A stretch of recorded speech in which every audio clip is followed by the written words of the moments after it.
Nesse vídeo vamos trazer algumas curiosidades sobre uma das civilizações mais importantes e também uma das mais longevas e prósperas da história humana. Por quase 30 séculos, desde sua unificação por volta de 3100 a.C. até sua conquista por Alexandre o Grande em 332 a.C., o Egito Antigo foi a civilização mais proeminente do mundo. Das grandes pirâmides do Antigo Império até as conquistas militares do Novo Império, a majestade do Egito fascina arqueólogos e historiadores. Os antigos egípcios santificavam a vida. No entanto, a vida após a morte também era extremamente importante para eles. Eles acreditavam que, preservando o corpo de uma pessoa morta, eles viveriam para sempre no pós-morte. Mumificar um corpo não era coisa pouca, e exigia sacerdotes especiais para remover toda a umidade do corpo, incluindo os órgãos, antes de tratar o cadáver com uma propriedade de secagem. O processo mais demorado, no entanto, era o embrulho real da múmia, que consumia cerca de 1,5 km de ataduras. Em termos de religião, os antigos egípcios adoravam aproximadamente 2.000 divindades, das quais cada uma tinha um certo papel na vida cotidiana. Todos eles precisavam ser cultuados para permitir o equilíbrio da vida.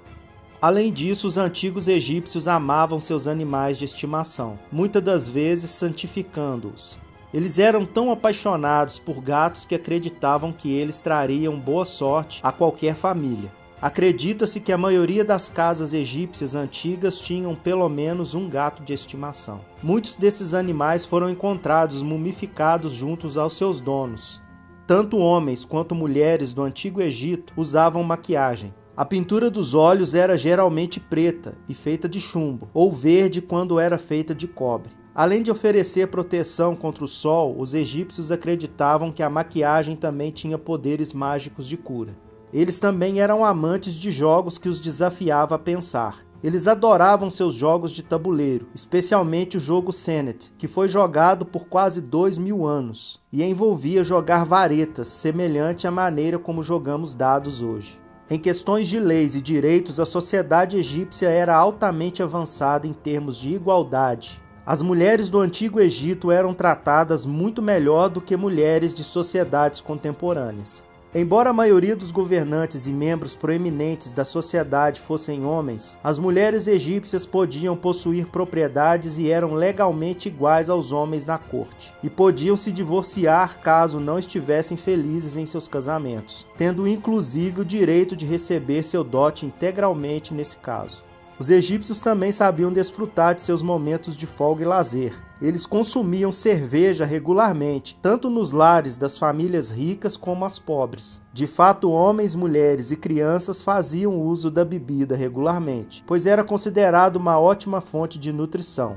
A cerveja também era usada como forma de pagamento pelo trabalho em certas partes da sociedade. Porém, apesar da arte e das culturas egípcias retratarem os membros ricos da sociedade e os faraós esbeltos e fisicamente aptos, os egiptólogos descobriram recentemente que a maioria deles estava realmente acima do peso, provavelmente devido à sua dieta, que consistia principalmente de pão e cerveja. Mas nem só de cerveja e jogos viviam os egípcios. A antiga sociedade está por trás da primeira greve trabalhista da história, que remonta a 1170 a.C. Essa primeira greve foi contra a construção de pirâmides, mas as greves trabalhistas ocorriam regularmente, pois os antigos egípcios exigiam melhores condições de trabalho. Embora a escravidão fosse comum para servir ao império, as pirâmides não foram construídas com o trabalho escravo. Os egiptólogos agora acreditam que as grandes pirâmides foram, de fato, construídas por agricultores que trabalharam na construção dos monumentos durante as inundações, quando não podiam trabalhar em suas lavouras. A Grande Pirâmide de Quéops em Gizé é a maior pirâmide egípcia. Sua estrutura é de cair o queixo e pesa tanto quanto 16 edifícios do Empire State combinados. Segundo os arqueólogos, sua construção durou cerca de 20 anos de trabalho duro, de aproximadamente 100.000 homens, que movimentaram dezenas de milhões de toneladas de materiais para erigir o impressionante monumento, que entrou para a lista das 7 maravilhas do mundo antigo. Entre os famosos faraós que governaram o Antigo Império, um dos mais populares foi Tutancâmon, também conhecido como Rei Tut, que é frequentemente considerado um dos melhores faraós de todo o Egito Antigo. Como tal, é justo imaginar o jovem governante como um homem, porém o rei Tut assumiu o trono com apenas 9 anos de idade e morreu apenas uma década depois. Embora Tutankhamon fosse frequentemente descrito como um governante forte e saudável, pesquisas sugerem que o jovem faraó sofria de inúmeras doenças que afetariam seriamente sua mobilidade, incluindo escoliose, necrose óssea e o pé torto. O mais antigo tratado de paz encontrado foi originalmente escrito em 1271 a.C. pelo faraó Ramsés II e Hattusilis III, o rei dos hititas. O tratado de paz egípcio hitita não trouxe exatamente a paz entre os dois povos, tendo o conflito sido reiniciado algum tempo depois. Após milênios de domínio e conquistas nas ardentes areias do deserto, o grandioso Império Egípcio acabou reduzido a um império conquistado pelos persas, até que em 332 a.C., depois de derrotar o imperador persa Dário pelo controle da Síria, o macedônio Alexandre o Grande conquista o Egito. Alexandre e seu exército foram recebidos como libertadores. Ele não ficou muito tempo no Egito, e por volta do ano 331 a.C.